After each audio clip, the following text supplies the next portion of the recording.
Oh, what's going on, guys? 8-Bit Glitch 79 here, and you're watching Captain Algebra.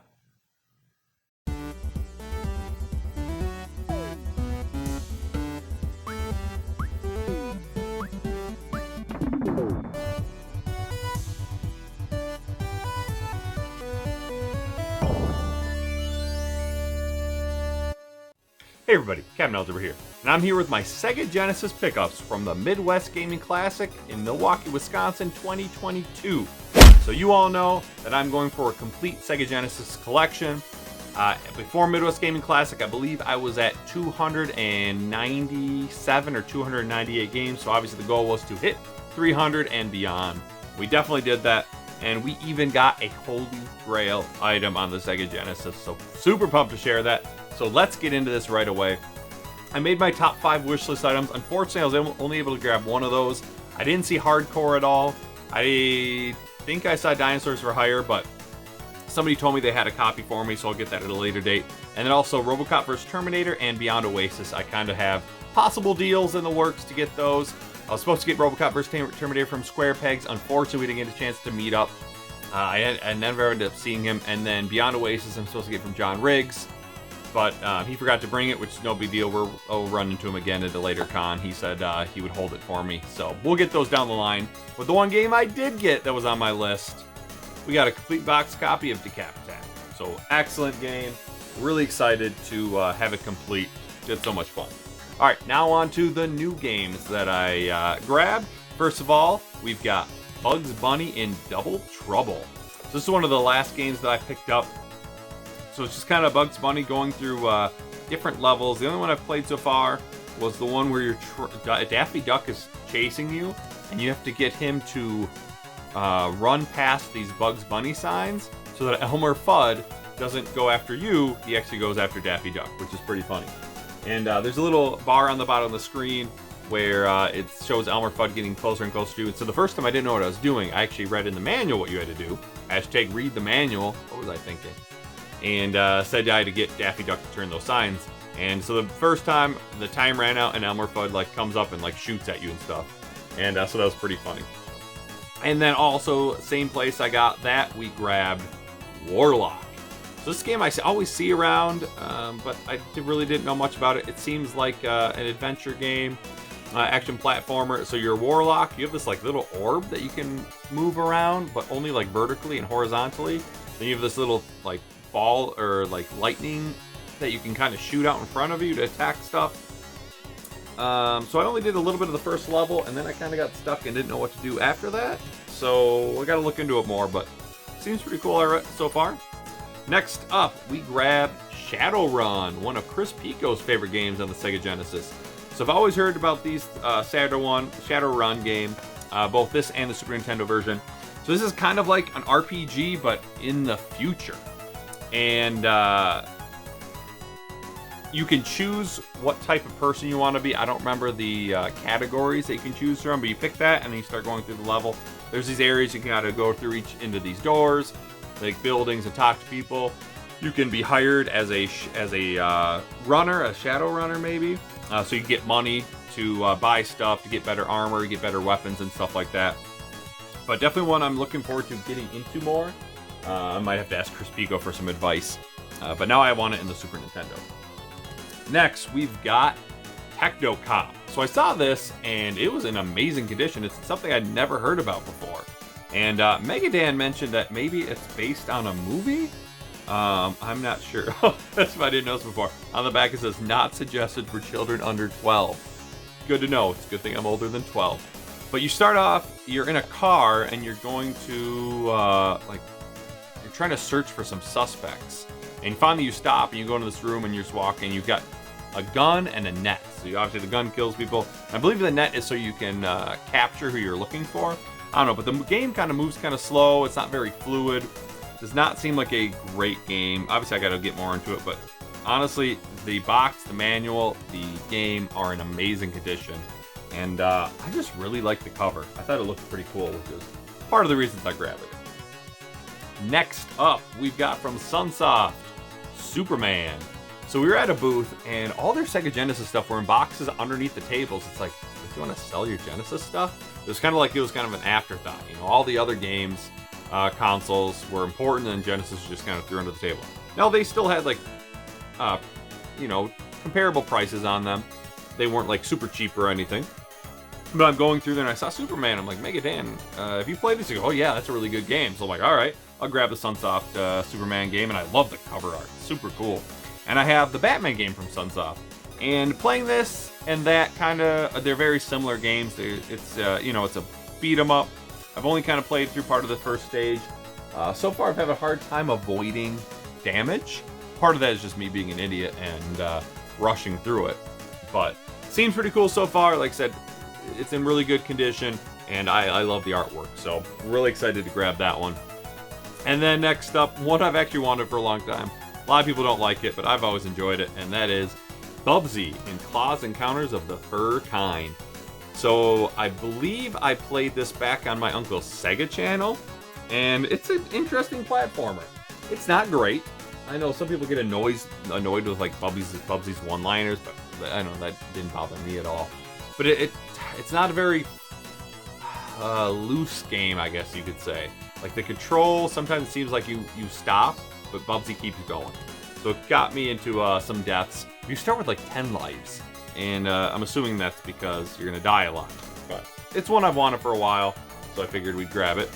Next up was one I've wanted for a while, and that is Shadow Dancer, The Secret of Shinobi. So I have Shinobi, Revenge of Shinobi, and Shinobi 3 on the Genesis, so all I needed was Shadow Dancer, and it's always looked really cool. So like a lot of Shinobi games, it's a one-hit kill. You got shurikens to attack people, but if you're closer, you'll attack them with, I believe, your katana, your sword, and you save children and women as you go, some hostages, and as you go, those gives you points. It might also give you more health, more attack power. But you also have this dog that you can send at people, and you obviously have your ninjutsu powers, like in all Shinobi games. But this one I was super glad to buy. That was one of the first games I bought that weekend because I had to have it. Next up was from Lance from Video Game Exchange in Madison. So he's a really cool dude. I go there a lot to buy games, and he gives great deals. And this was John Madden Football. So this one shot up in price back when John Madden passed away this past year.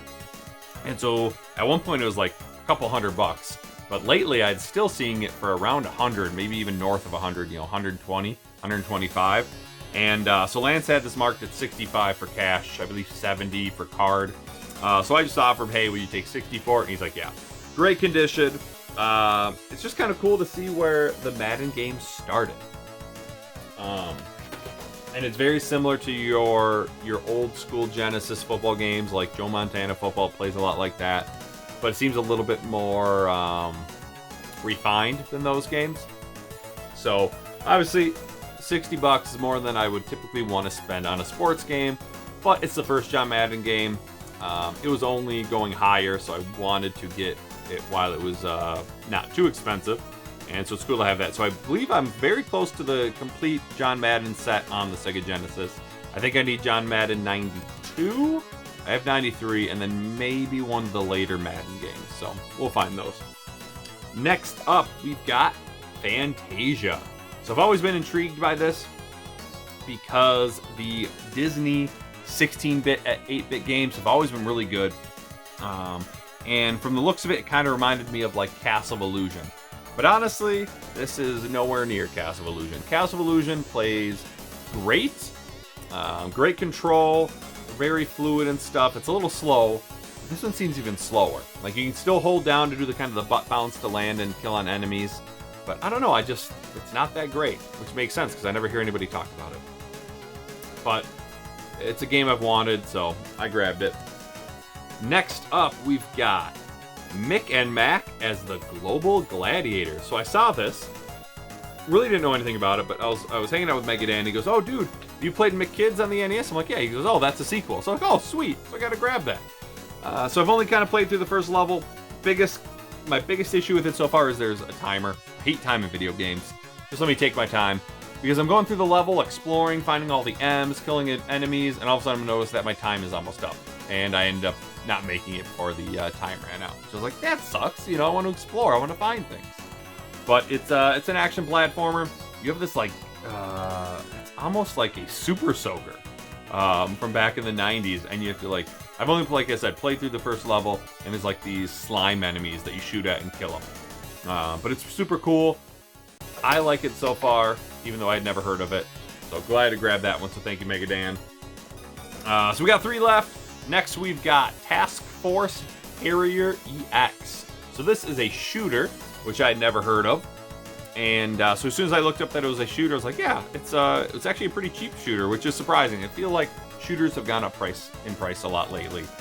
I mean, think Musha, that's expensive. Truxton's expensive. The Thunder Force games are expensive. Fortunately, I've got Truxton loose already. I've got the Thunder Force games already. But, you know, I still need Lightning Force, which, man, if I would have seen that at Midwest, I would have grabbed that. But this is a shooter where you're a plane. You get your typical power-ups you can get, so you change your shots, as well as you can get smart bombs to blow stuff up. But you can also get these, like, almost like sidekick planes that can shoot as well, but they also can change formation. So at first you kind of got them next to you, but you can change them so they're behind you, you can change them so they're in front of you, you can change them so they're wider, which is really cool. I like that that aspect. But they're not there in every level. Like, I beat the first level and had them, but then when they started the second part, they were gone, but you didn't really need them. So far, it seems like a relatively easy game, not really a bullet hell at all. So really glad to try that. Next was from TJ Kitsune, and that is Gunstar Heroes. So he's one of the first people I ran into at Midwest, and he goes, hey, do you need this game? And he showed it to me. I'm like, yeah. I'm like, what do you want for it, man? And I knew it was an expensive game. I believe a couple years ago, I traded a boxed copy to Do You Nerd for my TurboGrafx 16. So at that point, it was kind of like a $90 to $100 game. And now it's going close to like $160, $170. And he asked, what do you want to give me for it? I'm like, no, dude, like, you tell me what you want for it. And he gave me a fantastic deal. I believe I paid him $120, $130, something like that. So a great deal for it. So I've actually played through Gunstar Heroes back when Retro Game Brews was doing a lot of his kind of like weekly high score challenges. So I played through it back then and beat it. It's a fantastic game. I believe, is it by Treasure? Maybe not. Could be wrong. That was by Treasure, but I might be thinking of a different game. But it's super fun. Run and gun shooter. You can get different types of weapons. You can also combine different weapons to create other weapons. Super fun. I highly suggest this one. And now, for the game you have all been waiting for. The Holy Grail Sega Genesis game that I grabbed. Those of you that were at Midwest Gaming Classic already know what this is. Some other people also know what this is already if you're in my Discord or in the Cartridge Club Discord, because I did share a picture and this was in it. But that is Crusader of Senti. That's right, we got the most expensive game on the Sega Genesis, of course, if you don't count Outback, Joey, and like the Blockbuster competition cards and stuff. But this was one I actually was the #1 game I was looking for, but I didn't want to share that on my wish list. So basically, I asked my wife before I went, I'm like, hey, we got a good tax return this year. Could I use some of it and put it towards Crusader of Senti if I get it? It's the most expensive game. It'd be kind of nice just to get that out of the way. And after a little while of talking, she's like, yeah, sure, you do it. So I'm like, all right, if I see it and it's complete, I'm gonna grab it. So I get there. I've been kind of talking it off all night to Gaming Off the Grid and Mega Dan. I'm like, dude, let's just go in there, let's find it, and let's take care of it right now. But I ran into people who were talking, and I believe TJ and Mega Matt told me, yeah, we found it. And I'm like, how much? They were, I think it's like $1,800. I'm like, son of a bitch, that's a lot of money. Anyways, we're going looking for it. They find it. It was actually cheaper than that, but it was missing the manual. I'm like, oh, I want it complete. So I walked away, and I did some other shopping and stuff, but I thought about it all day. I'm like, you know what? I can always grab this one, sell it later if I get a complete copy. Or maybe I'll get lucky and find the manual, and I can just buy that to complete it. And so I saw my buddy John, who actually knew the seller, and we went over there, and John filmed it. I don't know if I'll have that stuff for this video. If I do, I'll share it with you, kind of see, because I was sweating. It was definitely the most expensive game I've ever bought in my life, and it was tough to do, but it's totally worth it. It is a super fun game. It's an action RPG, kind of like a Zelda clone. And I've loved the little bit of that I've played of it so far. Now, I'm probably not going to wait till Genesis A to Z when I get to the C's to play it. I'm probably going to play through it before then, but I've loved it so far. You know, I think it was a good investment because honestly, even if I didn't like it, or if I get my complete Sega Genesis collection, I want to sell it, it's going to be one of those that holds its value. You know, I'll get my money back, if not more, for it. And so I was really glad to grab it. So thank you to everybody who kept nudging me and making me do it. I was probably going to do it no matter what. Definitely helped to have a little liquid courage when Gaming Off the Grid and I went to Central Waters beforehand. Had a nice Imperial Stout that definitely helped out. Plus, I think I had a couple other beers beforehand. But yeah, super cool. It's in fantastic condition. The box is great. The game is great. In fact, like when I was talking to John Hancock, I even showed it to him. He's like, dude, I think that's better condition than my box. So I was super cool with that. And yeah, it's awesome. Really glad to add that to the collection. It feels good to get that super expensive game out of the way. So there you go. That is all the Genesis games I grabbed at Midwest Gaming Classic. So I believe that puts me at 310 Genesis games. So we're working there. You know, we're less than 400 to go, since there's about 700 in the collection. So we're getting closer to halfway there. I'm hoping by the end of this year to be halfway there, if not more than halfway. Because there's still a ton of cheap games I can buy. You know, pretty much anytime I go to a game store, I can find a bunch of sports games that I need. So obviously that's not as exciting, but I need them. So thanks for watching, everybody. Let me know what you think is the best pickup other than Crusader of Senti, because obviously that's the white whale. That's pretty cool. But in the other games, or if you think, honestly, if you think Crusader is the best pickup, let me know. But I'm always interested to see what other people think that know more about the Sega Genesis. Tell me stuff that I don't know. While I am collecting for it, I want a complete collection, there's still a lot of stuff I don't know. So share some information if you got it. But thank you so much for watching, everybody. Till next time, this is Captain Algebra, signing off.